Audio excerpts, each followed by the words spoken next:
लग जाता है। सर, अभी आपने एक भर्ती कंप्लीट की उत्तर प्रदेश में, और ये भर्ती इस तरीके की थी कि पूरी हिंदुस्तान ने इसको सराहा, पूरी ईमानदारी के साथ हुई, किसी भी प्रकार की शिकायत कहीं से नहीं हुई। तो कैसे ये पूरा किया आपने पूरी भर्ती का? संजीव जी, हम लोगों ने 1,37,000 लोगों का टोटल रिक्रूटमेंट वर्तमान सरकार के गाइडेंस में, निर्देशन में किया है, जिसमें अभी हाल में हम लोगों ने 49,000 कर्मचारियों का रिजल्ट निकाला है और ये ट्रेनिंग पर धीरे धीरे 1-1.5 साल में इनकी ट्रेनिंग कंप्लीट हो जाएगी। और इसके पहले भी हम लोगों ने 45,000 कर्मचारियों का रिजल्ट निकाला था।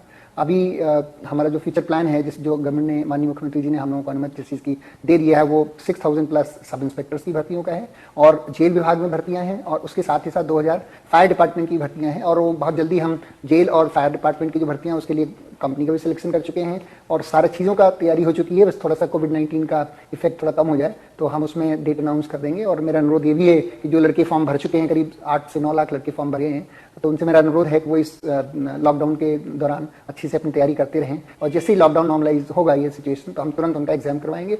और मेरा अनुरोध ये भी है कि जो सब इंस्पेक्टर के लिए एस्पायर कर रहे हैं उसके लिए हम लोग प्रोसेस ऑलरेडी स्टार्ट कर दिए हैं, गवर्नमेंट से अनुमति भी मिल गई है और जैसे ही नॉर्मलाइज होता है तो हम उसको जो है एडवर्टाइज करेंगे, जिससे कि जो एस्पिरेंट हैं वो अपना फॉर्म भर सकते हैं। सर, पहले जो भर्तियां होती थी, उत्तर प्रदेश की बात करें या देश की बात करें, तमाम आरोप उन पर लगते थे, लेकिन आपके द्वारा जो भर्ती अभी की गई है एक भी आरोप नहीं है। तो कैसे संभव ये हो पाया सर?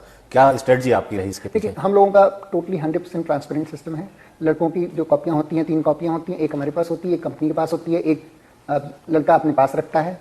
जो भी लड़के दौड़ के लिए कॉल किए जाते हैं वो टोटली मेरिट के आधार पर, जिसको कि इंटरनेट पर हम लोग डिस्प्ले कर देते हैं। और फाइनल जो मेरिट हम जारी करते हैं उसमें हर लड़के का, जैसे हमने 49,000 लड़कों का रिजल्ट जारी किया, तो हर 49,000 लड़कों का डिसेंडिंग ऑर्डर में हर बच्चे का मार्क्स कोई भी आदमी देख सकता है। एक बच्चा पूरे 49,000 का दे सकता है, कैसे उसकी मेरिट बनी है, उसका क्या स्थान है। और जैसे 49,000 में करीब 12,000 लड़के ऐसे थे जो मेरिट में कम होने के कारण नहीं सिलेक्ट हो पाए, हम लोगों ने उनका भी नंबर डिस्प्ले किया कि आपके नंबर कितने हैं, बॉटम कट ऑफ कितना है और कितने नंबर का गैप रह गया। तो आप सरप्राइज होंगे कि बच्चों के गैप करीब 0.5 नंबर, 1 नंबर, 1.5 नंबर इससे मिस किए हैं, जिसका मतलब ये केवल एक प्रश्न अगर सही हो जाता तो शायद वो मेरिट में होते। तो ऐसे बच्चों के लिए हमने कहा है कि आपको डिस्करेज होने की जरूरत नहीं है। माननीय मुख्यमंत्री जी ने कई सारा रेगुलर टाइम पर हमें भर्ती करने का अनुमति दे रखी है। ऑलरेडी जैसे मैंने बताया 6,000 सब इंस्पेक्टर की है, ये जेल डिपार्टमेंट की है, घोड़ा पुलिस की, माउंटेड पुलिस की है, ऑलरेडी हमारे पास अनुमति आ रखी है, फायर डिपार्टमेंट की आ रखी है। तो ये भर्तियां चलती रहेंगी। तो मैं समझता हूँ कि जो बच्चे अच्छा मेहनती हैं और एस्पायर कर रहे हैं वो तैयारी करते रहें अपनी, और हम फिर कोशिश यही है हमारी कि इन भर्तियों को हम जाड़े में दौड़ा के, विंटर सीजन में दौड़ा के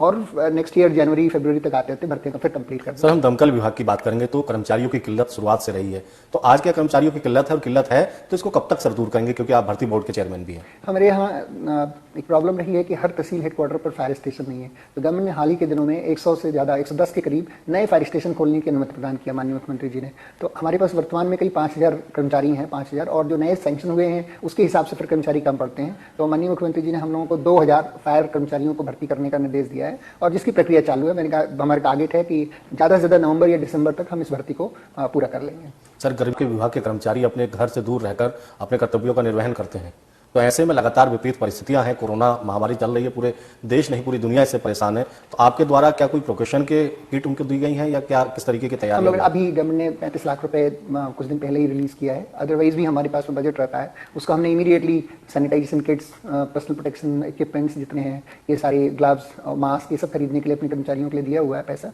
पैसे की कोई दिक्कत नहीं है। और भर्ती बोर्ड की बात करना चाहूंगा, तो अब क्या भर्ती बोर्ड विभाग की क्या स्ट्रेटजी है, किस तरीके से भर्तियां आगे की जाएंगी और कितनी वैकेंसीज होंगी सर, आप उसके बारे में सर कुछ बताइए। जहाँ तक भर्ती बोर्ड का प्रश्न है, 2 उसके विंग्स हैं, भर्ती बोर्ड है, प्रमोशन बोर्ड है।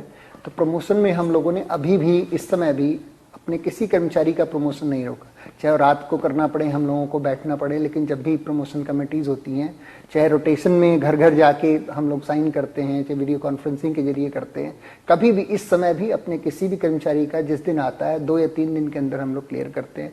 ये तो प्रमोशन की बात हुई। जहाँ तक रिक्रूटमेंट की बात है, इस समय करंट कंडीशन में इमीडिएटली तो हम एग्जाम्स नहीं करवा सकते। हमारा जो सबसे बड़ा टारगेट है इस वर्ष का, वो सब इंस्पेक्टर्स का एग्जाम करवाना, क्योंकि सब इंस्पेक्टर की हमारे पास कांस्टेबल की अब कमी नहीं है, सफिशिएंट संख्या में है। टोटल ओवरऑल तो कुछ कमी जरूर रहेगी, लेकिन जहाँ तक फंक्शनल नेसेसिटी की बात है, मैं समझता हूँ कि 1,37,000 कर्मचारी आ गए हैं तो उससे बहुत ही ज़्यादा किल्लत नहीं होगी। सब इंस्पेक्टर्स की दिक्कत जरूर है, वो हमारा टारगेट है कि इस वर्ष विंटर सीजन के पहले हम सब इंस्पेक्टर्स की भर्ती करने की कोशिश करेंगे। और जैसा ये अभी किया हम लोगों ने, बिल्कुल 100% फेयर, जस्ट और